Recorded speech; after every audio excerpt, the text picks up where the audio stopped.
السلام علیکم ورحمۃ اللہ وبرکاتہ۔ کہانی زبانی کے ہنستے مسکراتے چمکتے دمکتے ننھے منع سے بڑے اور اس سے بھی اور بڑے ساتھیوں، خوش آمدید۔ رسول اللہ صلی اللہ علیہ وسلم کے آخری حج کی کہانی حضرت جابر بن عبداللہ کی زبانی۔ یہ خاص کہانی ہے، خاص دنوں والی۔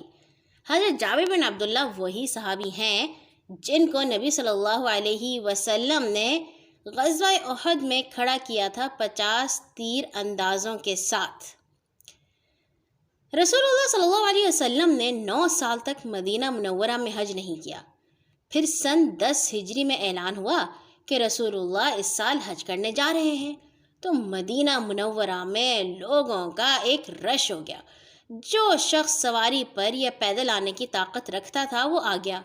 لوگ اس لیے آئے کہ پیارے نبی کے ساتھ حج کریں۔ ہر شخص یہی چاہتا تھا کہ رسول اللہ صلی اللہ علیہ وسلم کی اقتداء میں حج اور آپ کی طرح مناسک ادا کرے۔ آپ نے حج میں خطبہ دیتے ہوئے فرمایا، اہل مدینہ کا میقات ذوالحلیفہ ہے، دوسرے راستے والوں کا میقات جحفہ ہے، عراق کے باشندوں کا میقات ذات عرق ہے، اور اہل نجد کا میقات قرن المنازل ہے، اور یمن والوں کا یلملم ہے۔ میقات وہ جگہ ہوتی ہے جہاں پہ حجاج رک کے اپنا احرام باندھتے ہیں۔ رسول اللہ صلی اللہ علیہ وسلم 4-5 ذی-قعدہ کو گھر سے باہر نکلے، یعنی کہ حج ہونے سے کوئی 1 ماہ پہلے۔ حضرت جابر بن عبداللہ کہتے ہیں، ہم آپ کی معیت میں روانہ ہوئے، ہمارے ساتھ بچے اور عورتیں بھی تھیں۔ جب ہم ذوالحلیفہ آئے تو اسماء بنت عمیس کے ہاں ایک بیٹا پیدا ہوا جس کا نام محمد تھا۔ رسول اللہ صلی اللہ علیہ وسلم نے ایک مسجد میں نماز پڑھائی اور قصوہ نامی اونٹنی پر سوار ہوئے۔ جب وہ بیدا کے پہاڑی پر چڑھ گئی تو آپ نے اور آپ کے صحابہ نے حج کے لیے لبیک کہا۔ کچھ لوگ کہتے ہیں کہ اس میں انہوں نے حج افراد کہا۔ حج 3 طرح کا ہوتا ہے، نبی صلی اللہ علیہ وسلم نے افراد کیا تھا۔ میں نے آپ کے سامنے دور دور تک لوگوں کا ایک سیلاب دیکھا، کچھ سوار اور کچھ پیدل تھے۔ آپ کے دائیں بائیں پیچھے بھی اسی طرح لوگ تھے۔ رسول اکرم صلی اللہ علیہ وسلم ہمارے درمیان تھے۔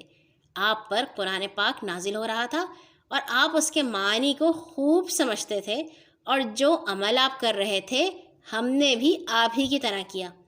نبی صلی اللہ علیہ وسلم نے اونچی آواز کے ساتھ لبیک اللہم لبیک لبیک لا شریک لک لبیک ان الحمد والنعمت لک والملک لا شریک لک کہا، تو لوگوں نے بھی اونچی آواز میں یہ الفاظ کہے۔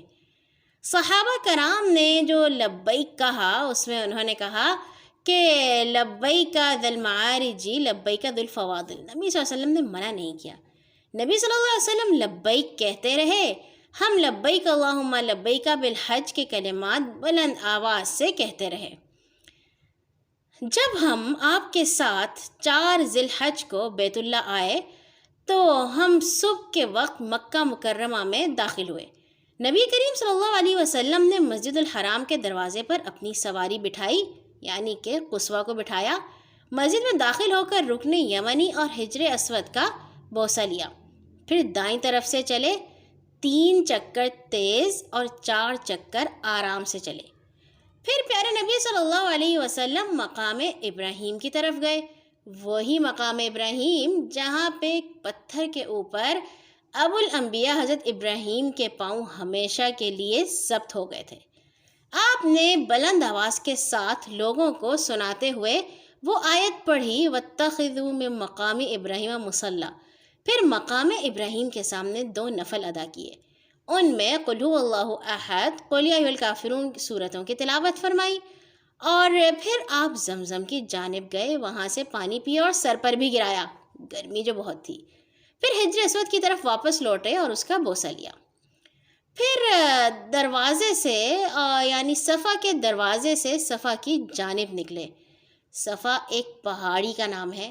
جب اس کے قریب پہنچے تو آپ نے آیت پڑھی، ان الصفا والمروۃ من شعائر اللہ، اور یہ کہا میں اس سے ابتدا کرتا ہوں جس سے اللہ نے ابتدا کی۔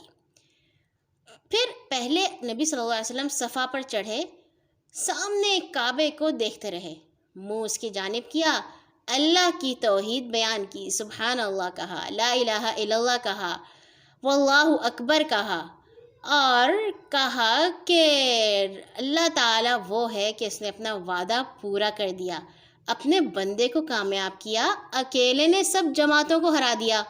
پھر آپ نے دعا فرمائی۔ اس کے بعد پیارے نبی صلی اللہ علیہ وسلم وہاں سے اتر کر مروہ کی جانب چلنے لگے، ایک دوسری پہاڑی کا نام ہے۔ جب آپ کے پاؤں وادی کے درمیان میں پہنچے تو آپ نے دوڑنا شروع کر دیا۔ جب آپ کے سامنے چڑھائی آئی تو آپ پھر سے چلنے لگے اور مروہ پر چڑھ گئے، بیت اللہ کو یعنی کعبے کو دوبارہ دیکھا، اور جو دعائیں اور اذکار صفا پر کیے تھے وہی مروہ پر بھی کیے۔ جب پیارے نبی صلی اللہ علیہ وسلم کا آخری چکر تھا اور آپ مروہ پر تھے تو آپ نے فرمایا، اگر میں اس چیز کو پہلے معلوم کر لیتا جس کا مجھے بعد میں علم ہوا تو میں قربانی ساتھ نہ لے جاتا، عمرہ کر لیتا۔ تو جس کے ساتھ قربانی کا جانور نہیں ہے وہ عمرہ کر کے حلال ہو جائے، یعنی کہ جب پیارے نبی مدینہ سے چلے تھے تو ان کے ساتھ قربانی کے جانور بھی تھے۔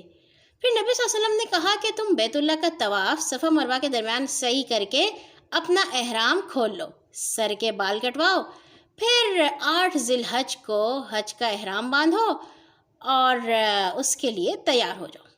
مروہ سے نیچے کھڑے سراقہ بن مالک رضی اللہ تعالیٰ عنہ نے پیارے نبی سے پوچھا، یا رسول اللہ، کیا ہمارے لیے عمرہ کرنا ہمیں ساتھ خاص ہے یا ہمیشہ کے لیے اجازت ہے؟ نبی صلی اللہ علیہ وسلم نے کہا کہ قیامت تک عمرہ حج میں داخل ہو گیا ہے، اور کہا کہ جس نے حج کرنا ہوگا وہ عمرہ ضرور کرے گا۔